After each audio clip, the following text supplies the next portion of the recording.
पुण्यात्माओं, आप सभी काल के जाल में फंसे हुए हो और इस काल भगवान ने आपको बिल्कुल ज्ञानहीन बना दिया है। इस काल भगवान ने अपने को केवल यहीं तक सीमित कर दिया है कि संतानों उत्पत्ति कीजिए, उसके बाद इनकी परवरिश करो, फिर इनका विवाह कर दो और फिर आप बेशक मर जाओ। पुण्यात्माओं, संतान उत्पत्ति, इनकी परवरिश, विवाह शादी, जो भी फिर इन बच्चों के निमित्त इनके भाग्य में, उनके जीवन में जो कुछ भी घटना घटनी है वो पूर्व निर्धारित है। और हम सभी भी अपने प्रारब्ध को ही पूरा करने के लिए यहाँ आए हुए हैं। प्रारब्ध वो जीवन है, एक मानव जीवन या एक प्राणी जीवन है जिसमें पूर्व जन्म के संस्कारों का ही आपको भोग प्राप्त होता है। उसको आप भक्ति ना करोगे तो भी भोग रहे हैं और भक्ति करोगे तो भी आप उस प्रारब्ध को तो भोग ही रहे हो। जो आपके प्रारब्ध में है वो तो आपको मिलेगा ही मिलेगा।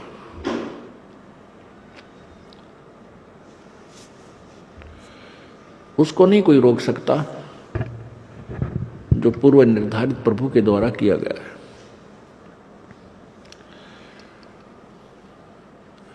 इसके साथ साथ हम परमात्मा की भक्ति साधना शुभ कर्म नहीं करते, ये हमारी भूल है। आज कोई दुखी है तो अपने पुण्य से, अपने पाप से, कोई सुखी है तो अपने पुण्य से। ये पुण्य और पाप कब हुए थे? पूर्व जन्म में, पूर्व जन्मों में, पहले के जन्मों में, जब आप कभी मनुष्य जीवन में थे। तो उन पुण्य और पापों का आपको अब भोग प्राप्त है। जिसके पुण्य अधिक हैं उसी रेशो में, उसी अनुपात में उसके पुण्य अधिक प्रारब्ध में प्रवेश कर दिए गए, मिला दिए गए। जिनके पाप अधिक हैं उनके पाप इस प्रारब्ध में अधिक मिला दिए गए हैं। आपके बहुत से पुण्य ऐसे हैं जो संचित हैं। संचित वो कर्म हैं जो जन्म जन्मांतर में आपने किए और वो इकट्ठे हुए आपके अकाउंट में बैलेंस हैं, शेष हैं। तो यहाँ दोनों ही कर्म भोगने पड़ते हैं। जब तक हम पूर्ण परमात्मा की सत्साधना परम संत से लेकर नहीं करते तो पुण्य भी भोगने पड़ते हैं और पाप भी भोगने पड़ते हैं। और ये काल भगवान आपके प्रारब्ध को कैसे रचता है? आपके पुण्यों का एवरेज ले लेता है, रेशो लेता है, पापों की भी रेशो लेता है। दोनों को मिलाकर के आपका जीवन निर्धारित हो जाता है। जिनके पाप घने हैं वो दुखी घने, जिनके पुण्य अधिक हैं वो आज सुखी नजर आते हैं। उनके पास कार, कोठियां, संपत्ति, संतान अच्छी है। पुण्यात्माओं, ये प्रारब्ध तो प्रत्येक प्राणी भोग ही जाता है, चाहे वो परमात्मा का नाम बिल्कुल भूलकर भी नहीं लेता। और ये भी कहते हैं कि हम भगवान को नहीं मानते, परमात्मा कहीं नहीं है, क्योंकि वो नास्तिक हो चुके हैं। नास्तिक वो प्राणी होते हैं जिनको कोई बचपन से ही ठीक मार्गदर्शन यानी आस्तिक परिवार नहीं मिलता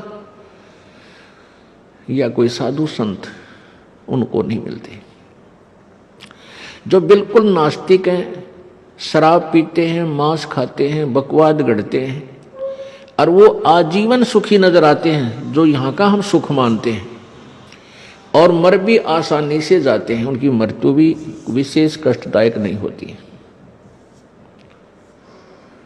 और कुछ ऐसे भक्त भी होते हैं जो भक्ति भी कर रहे हैं किसी ना किसी इष्ट देव की, और वो दुखी भी हैं और भक्ति भी कर रहे हैं। अब जो दुखी हैं वो भक्ति इसलिए करते हैं कि हम सुखी हो जाएं, वो उनकी मजबूरी है। और लेकिन वो सुखी भी नहीं होते और दुखी भी होते रहते हैं, और फिर उनकी दुर्गति से मृत्यु भी होती है। ये उसका प्रारब्ध था। अब यहां समस्या आ जाती है कि जो व्यक्ति कॉमन होते हैं, न्यूट्रल होते हैं, वो ये कहते हैं भी उस व्यक्ति ने कभी भक्ति नहीं की, ना अच्छे काम किए, और सारी उम्र ठाठ करे, बढ़िया उसकी संपत्ति संतान थी, खूब बरकत हुई इसके घर में, और मर भी आसानी से गया, उसको कोई जो ना परेशानी नहीं उठानी पड़ी, ना कहीं बड़ा सा कोई ज्यादा बीमार हुआ। और एक हम देखते हैं ये भक्त सारी उम्र इसने भक्ति भी की, मंदिरों में गया, मस्जिदों में गया, वहां धामों पर चक्कर लगाए, भक्ति भी करता रहा, गीता जी का पाठ करता था, और इसको कोई बरकत नहीं हुई, दूने दुख हुए। तो इससे जो न्यूट्रल व्यक्ति होते हैं वो बट नेचुरल नास्तिक हो जाते हैं। वो ये सोचते हैं बताइए भक्ति करा करता रही, इसने करी कोई ना, ये ठाठ से रहा रही, इसकी दुर्गति हो रही, तो क्या दे रहा है इस भक्ति में, क्या रखा है इस भक्ति में। तो पुण्यात्मा ये तो है कॉमन सोच, अपनी साधारण व्यक्ति की, अपने लेवल की, अपने स्तर का ज्ञान है, ये लोक वेद है। इन सभी धारणाओं को सेट करने के लिए, सभी धारणाओं को सुचारू करने के लिए भी कौन से काम करने चाहिए, कौन से ना करने चाहिए, और वो जो व्यक्ति सुखी रहा सारा जीवन ठाठ किए, वो उसमें क्या राज था, और जिसने भक्ति भी की दुर्गति रही उसमें क्या राज था, इसका निर्णय संत देते हैं, सतगुरु के विचार देते हैं, परमात्मा के सदग्रंथ देते हैं, परमात्मा का विधान बताएगा। तो उसको हमने मानना चाहिए, उस पर आरूढ़ हो जाना चाहिए। फिर हम अपनी दंत कथाओं को आगे नहीं लाना चाहिए, उसमें वो आगे नहीं अड़ानी चाहिए। तो जब हमें पूर्ण ज्ञान होगा, तत्व ज्ञान हमें हो जाएगा, फिर ये सभी इस प्रकार की जो शंकाएं हैं ये मन में कभी नहीं उठेंगी। तो पुण्यात्माओं, प्रारब्ध तो प्रत्येक प्राणी अपना भोग ही रहा है और भोगता रहेगा। इसके साथ साथ हमने एक अति आवश्यक कार्य और करना चाहिए था, जिसको हम नहीं कर पाए, कारण कुछ भी रहा। वो अति आवश्यक कार्य है परमात्मा परमेश्वर पूर्ण ब्रह्म की भक्ति, शास्त्र अनुकूल परम संत से लेकर के गुरु धारण बना करके, यानी पूर्ण संत, इन नकली संतों से, अधूरे जो कथित संत हैं, इनसे उपदेश लेने मात्र से भी लाभ कतई नहीं होगा। अब जैसे वो व्यक्ति भक्ति भी करता था दूसरा, और एक नहीं करता था, एक वो सुखी भी रहा, दूसरा भक्ति करते करते भी दुखी रहा, तो प्रथम तो उसके प्रारब्ध था, उसके दुख थे, उसमें पाप गणे कर रखे थे किसी जन्म में, वो उसने भोगे। और दूसरा, उस व्यक्ति के पास शास्त्र अनुकूल साधना नहीं थी, पूर्ण परमात्मा की नहीं थी। जब तक आप पूर्ण परमात्मा, पूर्ण ब्रह्म, सत्य पुरुष कबीर देव की, कबीर परमात्मा की भक्ति नहीं करोगे परम संत लेकर यथार्थ मंत्रों से, तब तक आप अपना प्रारब्ध तो भोगते रहोगे, जैसा किया वैसा कर्म भी भोगोगे। अन्य किसी भी देव की, किसी भी भगवान की आप जी पूजा करते हो, उससे आपके, ठीक है, पुण्य और भक्ति कर्म जो उस स्तर के हैं वो तो इंक्रीज हो जाएंगे, वो पुण्य तो बढ़ जाएंगे, लेकिन आपके गुड अकाउंट में लिख दिए भी जाएंगे। लेकिन आपके प्रारब्ध के कष्टों में, संकटों में कोई परिवर्तन नहीं कर सकते, नहीं हो सकता, क्योंकि वो प्रभु जिनकी आप साधना करते हो वो अंगारी नहीं है, वो पापों के शत्रु नहीं है, वो बंदी छोड़ नहीं है, वो बमबारी नहीं है।